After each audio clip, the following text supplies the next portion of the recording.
Okay, welcome back to Blender for Biochemists. We're going to be continuing the series on making DNA inside of geometry nodes.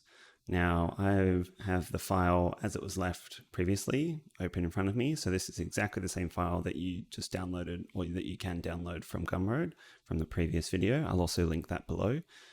If you're not up to this, I highly recommend watching the previous video. Otherwise, we're going to continue on as we are here. So what we wanted to do next, and where we left it last time, was we had our bases. If we go into rendered view, we had our bases and they were basically all the same color. And so we want to basically have all four of our bases and have them the four different colors, but ensure that they match up with A's and your T's, your G's with your C's. Now, the way we're going to do that is by creating four bases and selecting them properly.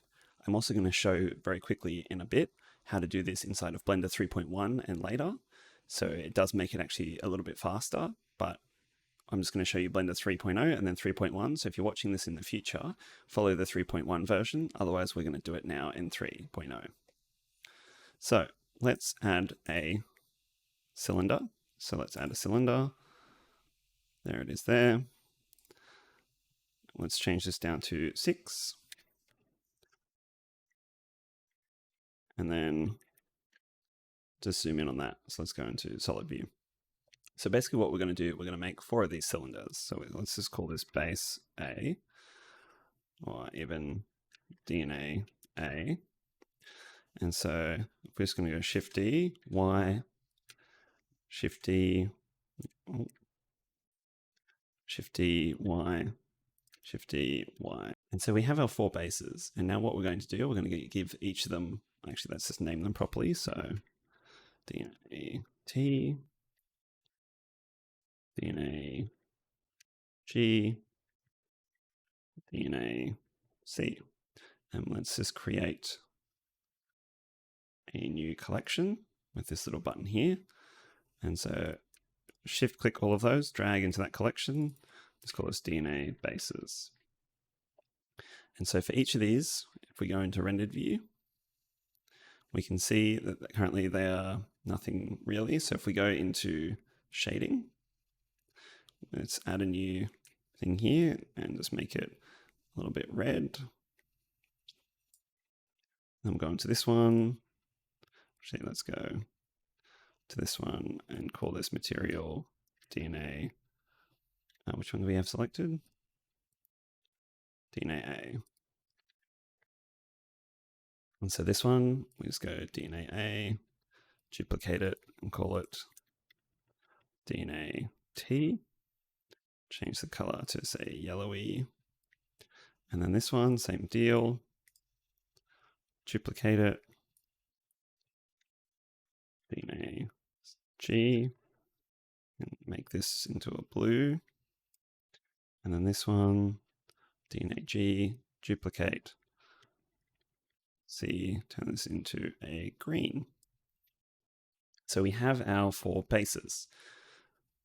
What we can actually do is we can turn this off here. So we don't actually need our bases. We can access it inside of geometry nodes without having our collection turned on. But this just ensures that when you render out, they're not sort of sitting around in the background. So we'll turn that off, select our DNA and move over here and go back into our geometry nodes tab. So actually let's change over to EV just so things run a bit faster. And so down here, if we zoom in, create base for instancing. So this is what's being instanced. So if we just actually click and drag DNA bases into here, you can get a collection info, or you can just search for collection info and choose DNA bases. So it'll give us all of that geometry. So we can actually click and drag that over here. And you're going to see that all 4 of the bases are being instanced every time you would expect a DNA base. But you'll also notice actually quickly that they're all the same color. And that's because you're setting a material over here. And so you're overriding any material they had previously. So let's actually Control X to delete that. You'll see all of your bases are there. And so what we actually want to do, we want to do relative, we want to separate our children, and we want to reset our children. And so what that is doing is for all 4 of these, it's treating them as a separate instance each. It's resetting them back to the sort of world, so they're no longer offset, and it's doing it like that. And so now what it's doing, it's for each time you want to instance a base, it's currently instancing all 4. So let's actually turn that off. But what we want is we want it to just instance one of the 4. So if we can do that with this little pick instance. And so now what it's doing is going down and picking A, C, G, and then T. And so you can sort of see that it's going through the different colors. And we can even make it do something random. So if we go random value and we say integer, and so random integer between 0 and 3, we're indexing from the 0th number like we did, like Geometry Nodes does up here. And so our DNA bases 0, 1, 2, 3. We plug that in to our instance index and then pick instance, plug that into our instance index. You can see that it's now randomly choosing a base, so A, G, C, or T, but it's also doing it for both of them. So it's both blue, both green, both yellow, etc. And we want them to be complementary. Now we'll come back to that after we just fix up our bases like we did previously. So our geometry here, now what we had to do here was move it by half of its height. So what we want to do is move this up by half like we did previously. So inside of here, we can do it relatively easily in Geometry Nodes. For this method, we're just going to do it manually. Just going to remember about that. So we're just going to go tab into edit mode, G -1, Z.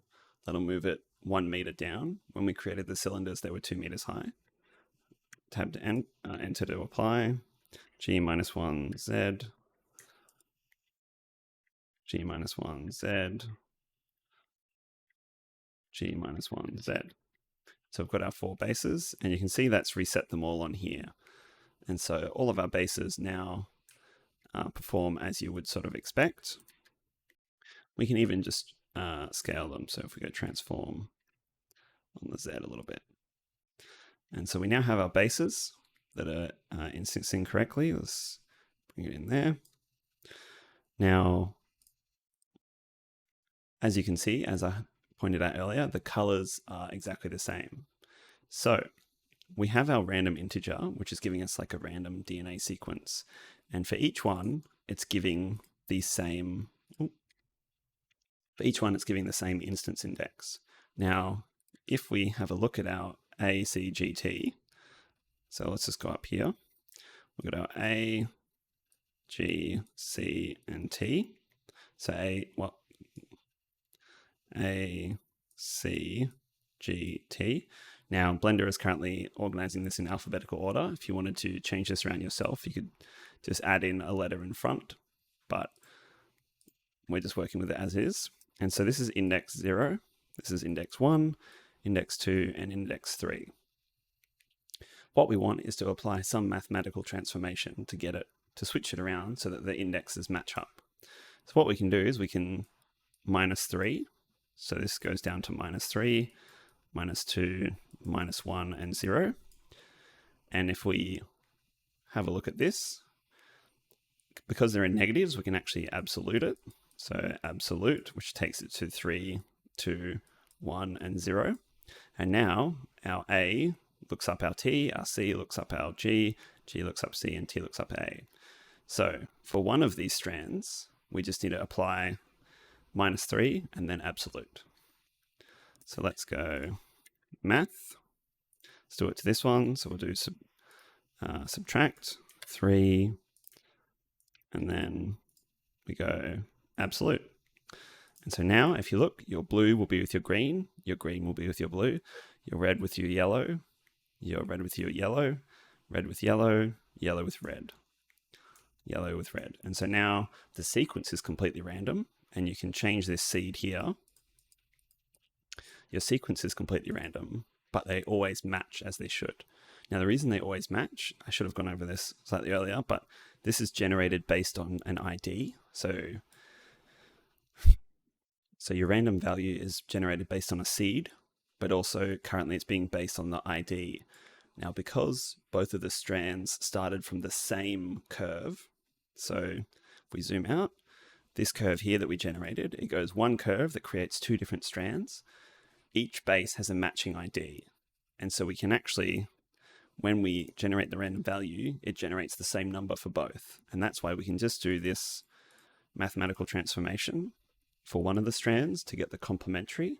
And so now we have our bases being complementary. So let's get rid of our little working out. And so this is how you would do it inside of Blender 3.0. I'm going to quickly cut to how I'm going to do it inside Blender 3.1. And so if you're watching this in the future, this is the one you want to use. So this is a quick intermission of how to achieve the 4 bases matching as you would in 3.1 and beyond. So if you're watching this in the future, this is the one to follow. If you want to do it all inside of geometry nodes, otherwise skip ahead to this time code to see the rest of the video. So I'm going to, so as you can see, I'm using the 3.1 beta only for this part of the video.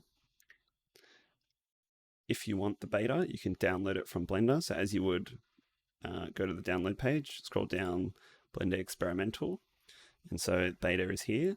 All of the features are set once it's in beta, but it's just bug fixing until the next release.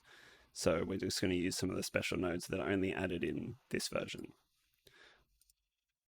So I'm going to open exactly the same file as we had previously. Zoom in, go into rendered view.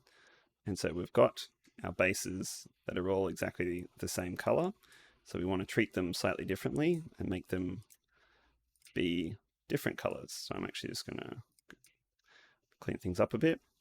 And so what I'm going to do is we are generating our cylinder and we are adding a material over here. I'm just going to hold Alt and click and drag that over here to take it off. And so we're going to set our material, but we're actually just going to go Control-Shift-D, Control-Shift-D, Control-Shift-D. So we're going to take the same base geometry, set a material to it 4 different times. So if we go into our material, we can say, we can duplicate this. We've duplicated it and say DNA underscore 1. Oh, sorry, DNA A. We say DNA P. Make this into sort of like a yellow. And we make another one, duplicate it, DNA G. Oh.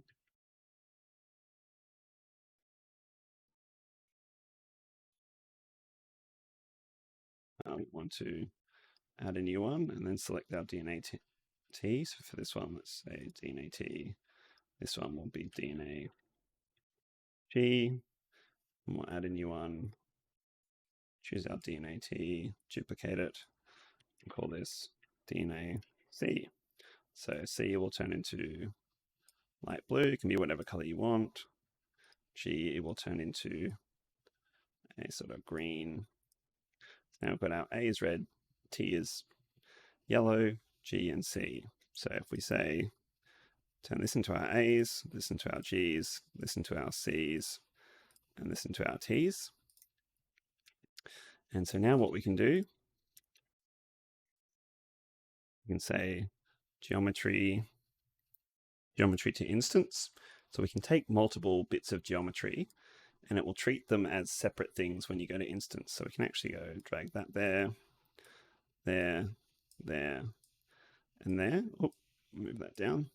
So previously with our join geometry, like over here, doesn't matter which order you connect them in. It does matter for our geometry to instance. Because if we plug this in here, you can see that it's actually doing a whole bunch of things on top of each other. We want now to pick our instance. for both of them. So it's only picking one.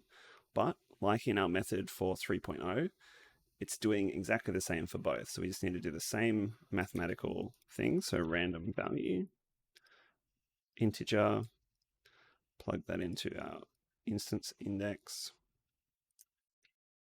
plug that into our instance index. And so now it's picking a random value for both of them, but we want to do mathematical transformation on one.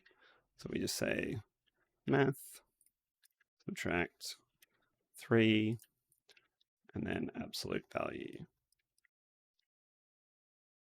And you've got your DNA that has matching colors. So your red with your green, your blue. Oh, it's not actually matching because it's doing it between 0 and 100. Let's go 0 to 3. Now it's matching. So your yellow with your red, your green with your blue. And it will match like that across your whole strand. Because like I said, with the 3.0 method, it's the same strand underneath. So it has the same index to generate that random value. But then we just do a mathematical transformation on one, and the other we just use there. So this is the difference. So now we can increase the number of edges as we can in geometry nodes, whereas before, when we created it manually, we now are stuck with the meshes as they were. But now that we have this node called geometry to instance, we can quite easily pick from a list of geometries that we generate. And it's basically the same underlying geometry. We're just applying different materials to it. And then we're picking based on that. And so that's how you do it in 3.1. And now we'll return to the rest of the normal video, which is doable in 3.0 or 3.1. Okay, welcome back. So I'm going to continue forward. Whether you did it the method Blender 3.1 or the method Blender 3.0, moving forward, it's basically the same. So we're going to do a few more things. So currently our DNA is looking good. We want to maybe have our values being appropriate. So everything is as scientifically accurate as possible. So let's actually look that up. So if we look just at DNA dimensions, we can see a whole bunch of values here. So the normal physiological DNA that you'll find is bDNA. And so it has a diameter of about 20 angstroms. It's a rotating of about 34.3 degrees per base pair. And base pairs per turn is about 10.5. So we can actually hard code some of these values into our DNA to make sure it's accurate. Now, these values are in angstroms and nanometers. We are working inside of Blender in meters. So let's just do a conversion and say 1 meter is 1 angstrom. Let's just do a conversion and say 1 meter is 1 nanometer. So 1 angstrom will be 0.1 meters. And so that's the scale we're going to work on. So we're resampling our curve. So we can actually take that out and resample. So if we look at our DNA, it's about 3.32 angstroms per base pair along the axis. So we can just go 0.332. And so now our base pairs are relatively accurate. If we tab into our helix, we can adjust the width. So if we tab in, currently we are setting the position by the normal. Now the normal is a vector of length 1. So let's actually vector math, scale.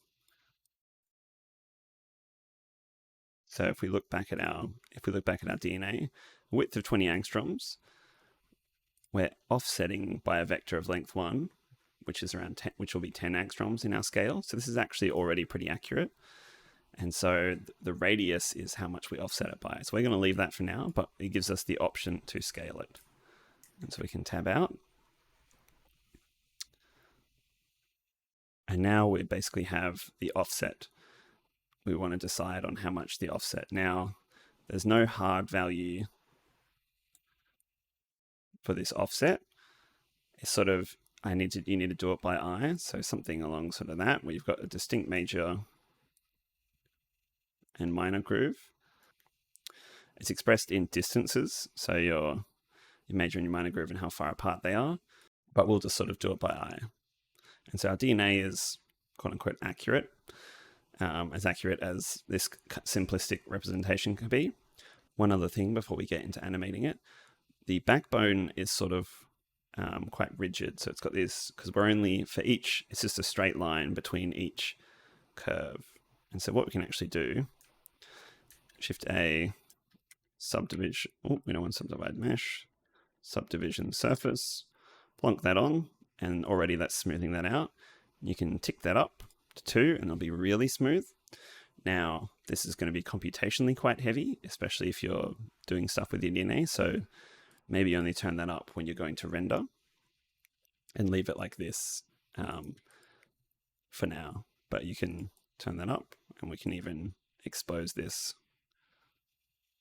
If we Shift D and bring over our inputs tab, say level, and we can call this N smoothness, backbone smoothness. So now we can tick this up to get a nice smooth looking backbone. But I'll just turn that back off for now. So we're going to add some animation to our DNA now, or actually we can turn our DNA bases off. So we're going to add some animation to our DNA. Now, if you look at this little window here, so I'm going to drag this up. This is our animation window. I realized that the file I provided you with had a little extra thing that I was playing around with, but I didn't show in the video. And that's over here, this trim curve. So you can actually use this to shorten or lengthen the DNA. So that trims the curve from either the start or the end. And so you can sort of trim your DNA and have it appear. So it can sort of all snake out. We're actually just going to Control X, delete that for now. That's my bad on leaving it inside the file. I should have not touched it before I uploaded. But if you press space inside Blender, you play between frames. And so I haven't really gone through animations in any of my videos yet.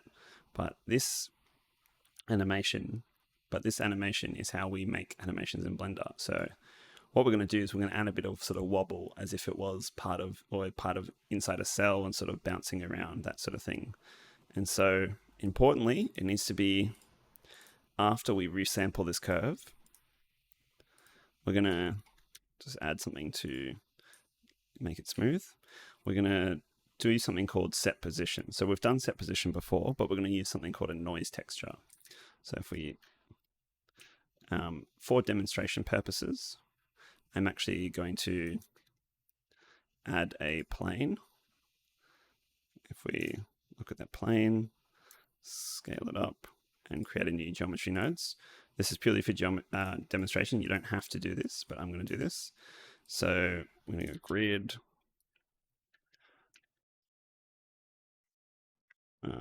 We go noise texture. We go set position. So we're going to add, it's going to have a lot of vertices. So if we go, you can see there's a lot of vertices. And so what I'm going to do is I'm going to plug in this noise into this offset. And so again, we're working in fields. So what I'm doing is I'm setting up like a function that is going to be evaluated at each vertice. So if I plug that in, it's going to evaluate some noise function. So it's going to randomly generate a number and then offset the position of the vertex by that number. Now that number will be between 0 and 1, and it's outputting a color, but that just means it's outputting an XYZ vector, because color is RGB, but it can also be XYZ. Well, it's basically the same thing. So we can plug that directly in. Now currently it's evaluating it based on the position by default. You can put something else in, but all I'm going to do is going to change that to 4D, because that means we now have time. So if I slowly move this along, you can see that the noise is evolving. So it's evolving the noise function. Now this is complete garbage at the moment. So we're actually just going to scale that size down, and you can see that now we are getting, what we're now getting is a sort of smoother noise function, but it's still being evaluated. And so if we drag that along, you can see that it still evolves the noise function. Now, importantly, if we change the size, we're changing the size, the noise generated at a particular position doesn't change because it's a noise function that is evaluated at a position. If I was to give it the ID and plug that in and change the size now, it does change a little bit. Or actually, if I change the vertices, it does change because it's based on the ID. It's not based on where it is in 3D space. But if I delete that and I change the number of vertices, it might change the resolution, but the noise is getting evaluated in 3D space. So we've got our noise.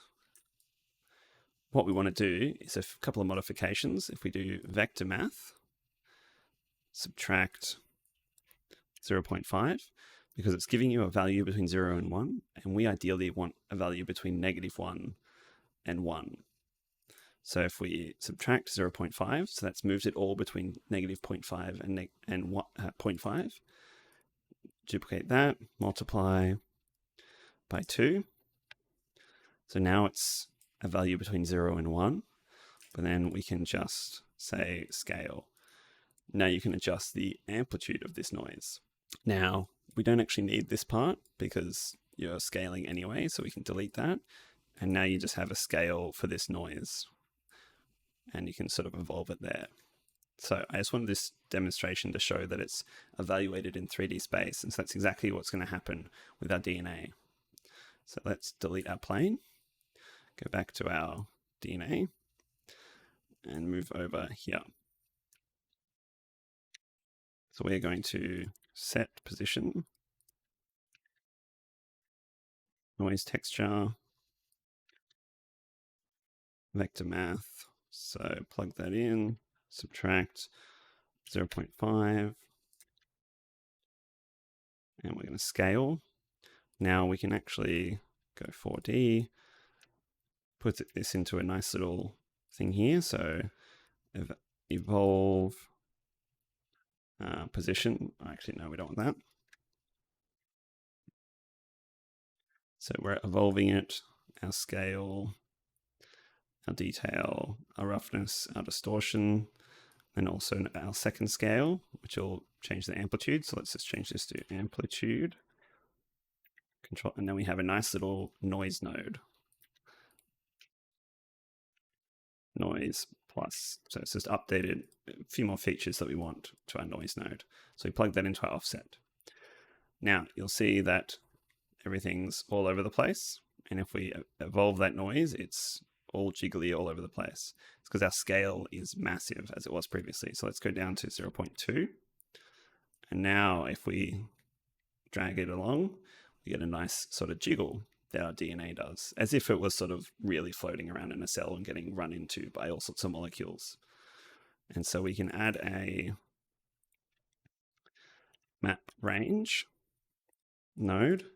So this maps a value, and that you can specify from what to what and from what to what. So if we say, if we go hashtag frame, this sets a driver. So if we press space as this plays and our frame changes, the value changes. So we say between 0 and 250 and plug that into evolution. Let's drive that up. Now we have DNA that's jiggling around, and you can change this number to change how speedy it does that. And if we changed our amplitude, changes the amplitude, obviously there's a certain amount of movement that it just breaks down at. So you want to keep it sort of subtle. So let's go 1. And now we've got our DNA jiggling about, which is looking pretty cool. Now we're going to do one more thing for this video, and that's add in a protein that can be on the DNA and jiggle around with it. And if you want, it can slide along. What we want to do is we want to reuse our helix node. So if we do Control-Shift-D, actually, we just add from our group, grab our helix node. And so what we want is we want to take our curve that our noise has been applied to, and we're going to generate another helix. It's going to be the same values as this. So let's actually, that goes into our period. And then this goes into our rotation.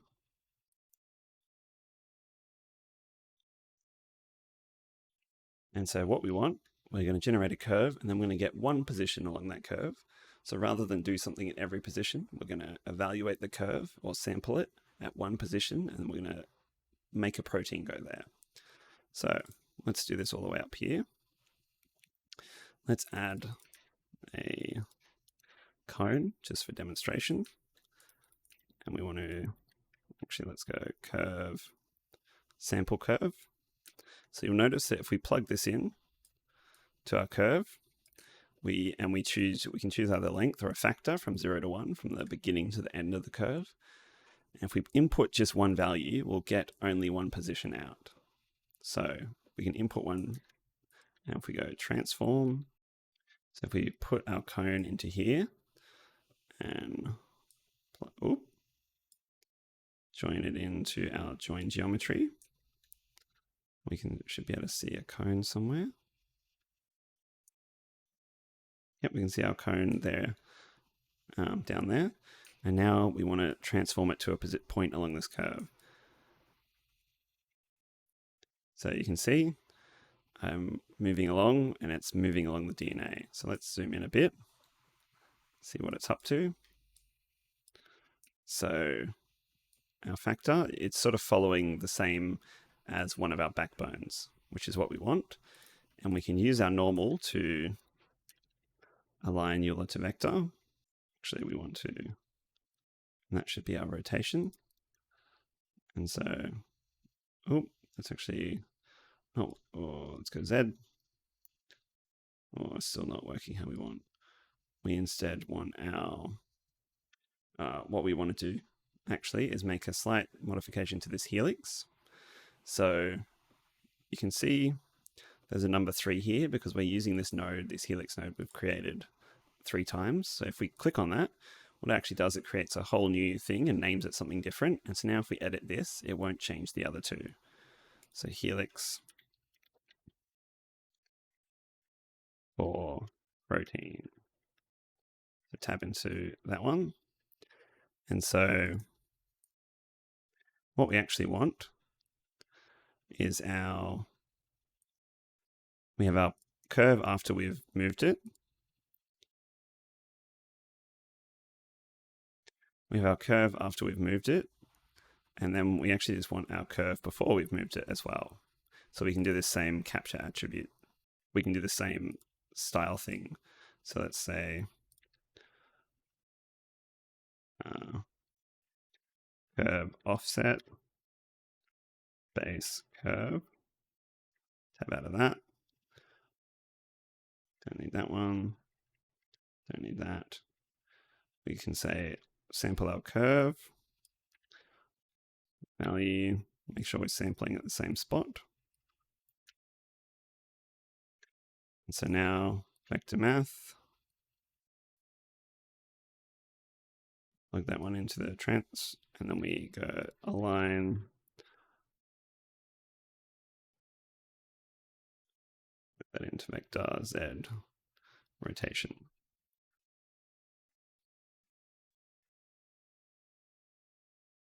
Subtract. Now we are evaluating. Why is that going so fast?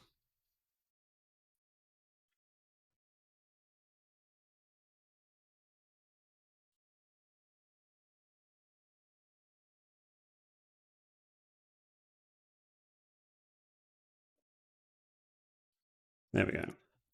So what I did, I just added actually we can just change that down to 100. It's just to 50. So now it's a bit less dramatic. So it's around 40 or so, we can see that. So now it's evaluating that curve. It's giving you 2 curves. Well, we're sampling 2 different curves. We're sampling the curve that goes around and around and around. And we're also sampling the curve that goes through. And then we're just doing some math between those to get a vector, which we're doing here, subtracting them. And then we're aligning an Euler to that vector. And we are then applying that rotation. So we now have a protein that moves along. Get rid of all this. And now if we press play, the protein also sticks onto the DNA and sort of jiggles about as you would expect.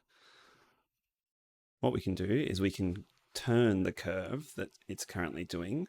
So if we add some more to the rotation, so let's just change this to add. 0, put that on there. So now if we add the rotation, it's just going to rotate the underlying curve that's evaluating for the protein. And so now you can rotate it on the spot. So you can put it into sort of now you can put it into the major groove if you want and move that along a bit. We can transform scale it a little bit. We can even transform this on the Z, so move it into the DNA, out of the DNA, whatever you want. Now this is currently taking a cone, so you can actually apply this to any old mesh. So if we were to add in some DNA binding protein, you could animate this value here to have it sort of move along. And if we play and move it along, actually I'm just going to turn off that. You can see that it's sort of jiggling about, and we can have it animated as it moves through. If you haven't, now I'm not going to dive into animation, I don't think, in this video. I'm going to try and keep it as short as I can. But animation is certainly a different topic that we can dive into to sort of animate this cone moving along, or sort of any other protein moving along. But I'm just going to leave it there for now. Let's turn our backbone smoothness up. So you can see if I've turned that up to 2, it's really starting to slow down my computer. But let's turn that back down to 1, still moving okay. We can even turn it to cycles if we want. Let's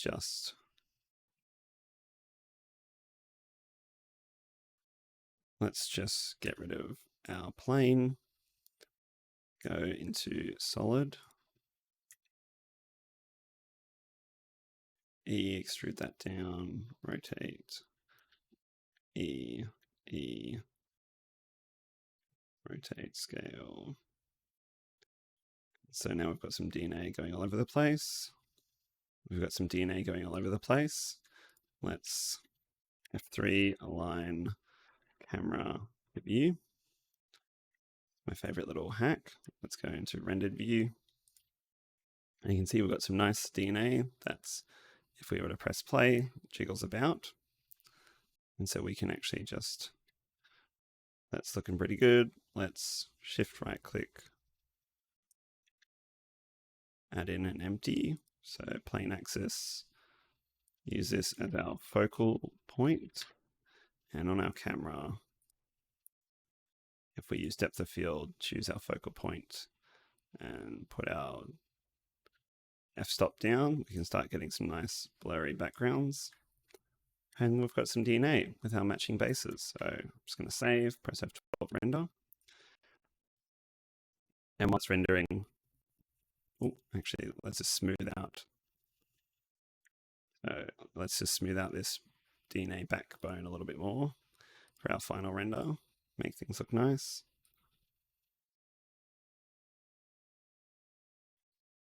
Move the camera a little bit. RZ, just sort of turn it there. It's looking good. And now if we press F12, we'll get our render coming out. So I'm rendering a single frame here. You can now, you've got the power to sort of animate things. I do plan on going over animation in another video. So you could have this, let's turn our smooth back down.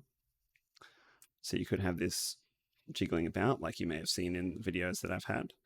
But for now, I'm just going to probably leave it at that because we've covered adding in how to have our base pairs matching, and we've covered how to have the DNA jiggle about as if it might be in a cell. And we've also covered how to have a protein come along. So we can actually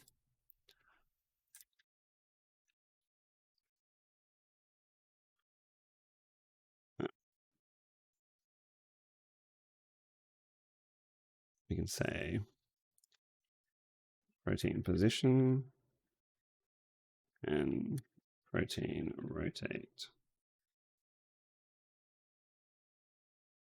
See it moving in the background. Oh, there it is. Go back into rendered. So we've got our protein that can move along one of the major or minor grooves, or you can just rotate it around to position it better. And it will jiggle along. I'll leave it up to you to replace this mesh with the protein. So please do tweet at me. Please do send me messages about what you make. I love to see, again, what you make with this. But we're going to leave it there for now. Things are a bit more complicated.